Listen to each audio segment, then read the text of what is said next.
Olunaku olwaleero tuli Kyambogo. Ekyambogo ffenna bwe tuba tumaze okusaba obutabo oba kayite passport gye tugenda ne tukajja. Bangi nnyo tutegeezeddwa nti temukima butabo bwammwe naye ng'ate mubusaba mwagala ne mubusasulira. Enkola eno yatandika mu mwaka gwa 2018 naye ate waliwo abatajjayo passport zaabwe.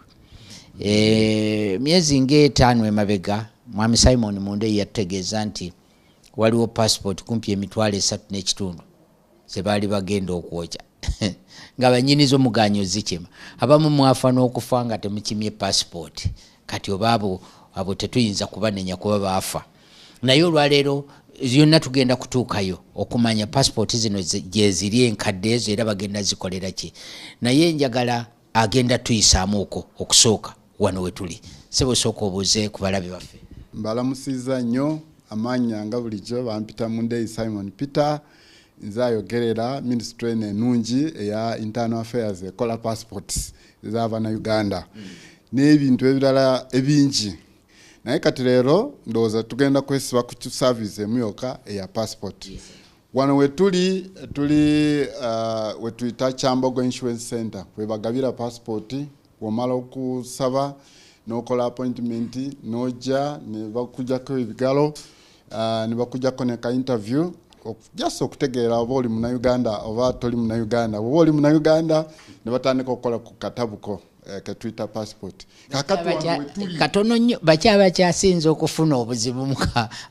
mu kaseera aka interview ako. Abantu sigenda kunokolayo abantu aba tribe oba eggwanga naye nga abantu abafuna obuzibu bebo abatamanyi bibakwatako. Omuntu najja ne bamubuuza erinnya lya taata we ng'alina ate okukuba esimu okubuuza erinnya lya taata we ne maama we ne okukuba esimu ne bakugamba oviirawa tomanyiyo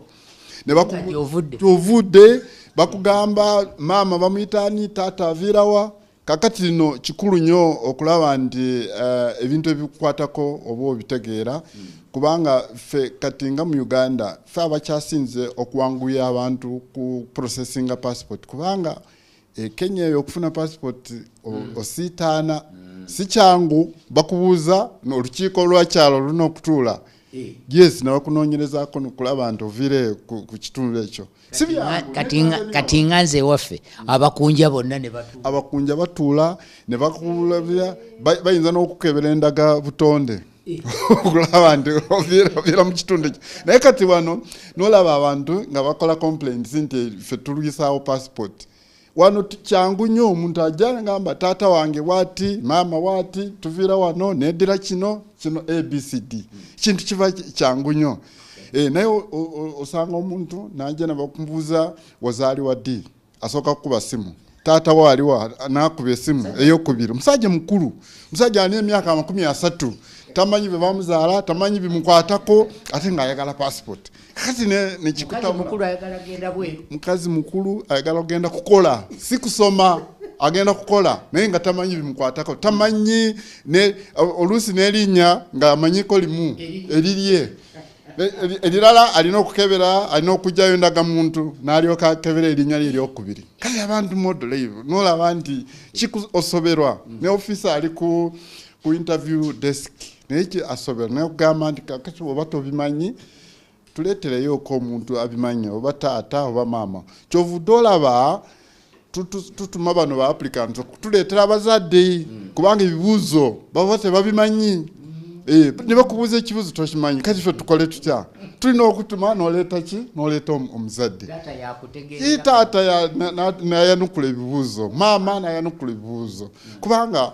akana katabo ke tuyita passport kano nga bw'okamanyi k'Abannayuganda bokka. Tetusobola kuwa passport kwoyo omuntu kwetubuusabuusa bw'oba toli Munnayuganda tetusobola kuwa passport. Kyova olaba tulina okubuuzaamu obubuuzo obwo kamu bubiri. Kakati ne kijja kituleetera eggwanga lyaffe waliwo abantu b'eggwanga limu babadde beemulugunya. Abantu bano Banyarwanda tribe mu constitution bagita Banyarwanda ate confusion nebeerayo ate nitubeerayo n'eggwanga lye bayita Rwanda olaba confusion weri wano mu Uganda tulinamu Abanyarwanda ab'e Uganda ate nitubeerawo n'eggwanga lye bayita Rwanda kakati omuntu najja ku desk yo n'omubuuza nti gwoli wa ggwanga ki nakugamba ndi Munyarwanda kakati office ono ali kukola interview tagenda kukubira mu ngalo gamba okay oli Munyarwanda wawa oweri oba oweno olina okwenyonyolako kakati abasinga obungi bambi bajja oba biki ebibalinye ku mitwe ne batandika okukaaba abamu ne batuvuma tebagala kwenyonyolako nosasira officers baffe abatuula wali ababuuza ebibuuzo officers n'omugamba nze ndi Munyarwanda kakati alina okubuuzako obubuuzo bulala finding out oli Munyarwanda wa weno oba weeri kubanga tulina Abanyarwanda mu constitution ab'e Uganda ne tubeerawo ab'e Rwanda abava kakati nosoberwa mu kifo ky'okumunyonyola akaabawo exactly onyonyola in fact abantu bangi nnyo banyonyodde gye baviira bajja ddi muno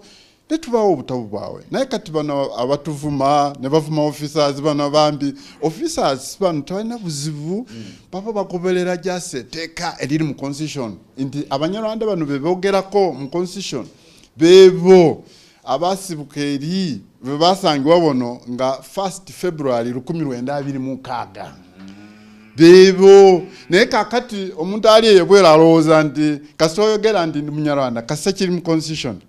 ate kati ne wabaawo obuzibu kati ennaku zino president ke yafulumya ekiwandiiko kino kye tuyita executive order wo buli omu yakikuba mu kopi ne bakuba kopi ne batambula nakyo aje buzi ng'azimba bwati naye akusanga nekugeeta ayinza n'okukubisa mu gaali oli Munyarwanda n'ajja n'akikuba wali president yatugamba mutwe passport naye tekigenda kukola bwe kityo naye president naye akimanyi in fact leero wenjogerera tugenda kulaba president leero luno ku kintu ekyo kubanga twakizuula nti okusookera ddala waliwo abantu betwazuula ajja ewaffe ayagala kufuna akatabo kano naye ng'alina akatabo keeri bambi Katonda wabakuvuddemu abangi nnyo bwavuddemu awo ku office omukyala yajja atukabirira nze ndi Munyarwanda wa wano simanyi bikwatagana n'eri abajjayo ebintu bye mu akigita n'okugyayo ebintu mu baaga akerindako nekakwa wansi nekakwa Katonda abaga emuvuddemu okulaba n'atandika kwegamba ebyo byonna bye twagala sinti ffe tuli bantu babi twagala kubonyabonya abantu nedda passport zino z'abantu ate okusookera ddala osasulira passport yo emitwalo 3 gye basa wano gya passport abantu basaba passport ne basasula kyokka tebafaayo zino zonna ziri muno zino zonna passport bino boxes zonna kati tetulina na space wetutereka passport aki temutujjaako passport zammwe nolaba omuntu ya processing passport 2018 December twatandika December 8 2018 kakati wakayita emyaka 7 takimanga lwaki tetukyocha really unotunenya nti twokyeza passport so kakati katuzisanyewo tufune space buli lunaku tukola passport 2,000 n'okusoba tunazitereka waffe mu maka tulina okutereka bagala muzigabira abaana bazizanyise so mujje mufune passport obutabu bwamwe tukoze ndowooza olabye woze ennaku zino abantu bali kukaka weeweevu tewali layini abantu bakola aba-officers obalabye bwe bajja wano tebatuula obalabye bayimirira tewani wano entebe y'okutulako kuva ku makya paka olwegulo okulaba nti Bannayuganda bafuna obutabu bwabwe ate tukigezezaako nnyo teri office kati ekolanga wano Kyambogo okugaba passport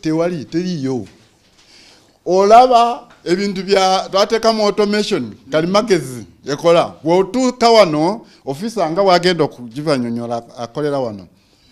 kakati bw'otuuka wali n'owaayo akapapula ako ne bakasoma mu system system ekulaga wakabeerawo budde ki ndowooza olaba kalimagezi AI kwegamba bakufiiringa wobeerawo okumala okuyisa mu dakiika nga 15 netandika okukyusa kala nagamba oyo muntu naluddewo nga kati bwolaba ono Ssebuguzi Godfrey aluddewo dakiika 17 supervisor ng'ava wano nga yambuka eri ng'agenda okubuuza ogubadde ono Ssebuguzi kibadde ki lwaki aluddewo mu layini ono 13 ono dakiika 2 ono yakatuuka tanaba yakayingira mu layini so kati ebintu twabigonza abantu tewali layini bw'ojja bw'oyingira bw'ofuna passport yo bw'oba wasasulira ne express n'ekacyayi tuyinza okakuwa n'amazzi kwegamba ebintu twabirongosa VIP yes tewali kulinda oba olinda ki ndowooza olabye bweru entebe twagula entebe mpitirivu kati ziri awo zitulako nankani zitulako ndowooza enswera kati naye twakuba enswera wano wali kirini singa zitulako tetulina bantu abajja kusaba okufuna passport abatulako so kino kitegeeza obuweereza bwaffe eri abantu tuli ku level endala kati tetukyali bino ebintu nti n'ogenda ekyamboko omala okunywa amazzi n'osiitaana n'obeera eri ku geeti ne basooka bakutawaanya kakati poliisi bwolaba ku geeti just for your security si nti ojja n'osooka osimba eri line ndowooza oyingidde olabye tewali kyetukweka wano ssebo eno ssebo lulimbu ng'abantu bajja abasajja ne batandika kutokota bakazi nga bakyali awo naye kati bimwabimalawo tulabimala in fact luli abasajja bajja wano okunoonya abawala be bakwana wano mu layini ng'omuntu amanyi nti ngenda kubeera mu layini saawa ennungi ezi tugenda kutuuka eri ng'oyo omuwala n'amazzi naye kakati ebyo twabimalawo ennaku zino bw'oba oyagala kutokotera wano omuwala tewali budde oba wakayingira bwoti ogenda kumubuuza nga bakuyita nga bakuwa passport yo so ebyo byonna twabimalawo so obuweereza wano bw'ojja bw'oyingira ofisa bwe bakusekera ofisa twaba training kati mu customer care bakyasinze okubeera abaofficers ba gavumenti abawombeefu abawa abantu respect ate ne kasimayiro kali kenyini bakayiwira abantu ndowooza olabye bw'oyingi tewali nolaba sebo tutandike n'amannya amannya gange nze Ssembo Jopo Edwin era nga ndi mukozi wano